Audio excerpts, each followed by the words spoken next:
আমি ওকে জিজ্ঞেস করছিলাম যে তোমার বাইরে যাওয়ার, তুমি মনে হয় বাইরে গিয়ে পুরোপুরি চেক আপ করাই আছো। আমি নিজের থেকেই বলছি, ও আমাকে কিছু বলে নাই।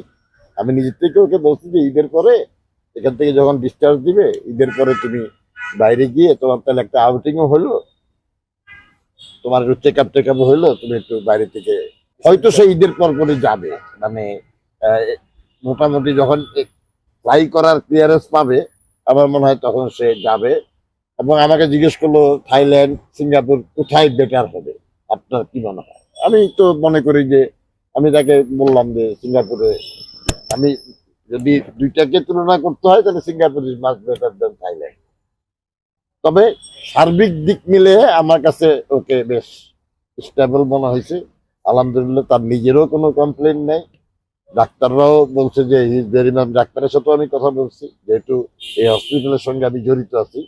তো ডাক্তারের সঙ্গে আমার কথা হয়েছে, ডায়েটিশিয়ানের সঙ্গে কথা হয়েছে, তারাও বলছে তারা তামিম আল্লাহর রহমতে ভালো আছে ইনশাল্লাহ। আল্লাহর অশেষ রহমতে হয়তো 2-1 দিনের মধ্যে হয়তো তাকে এখান থেকে রিলিজও করে দিবে।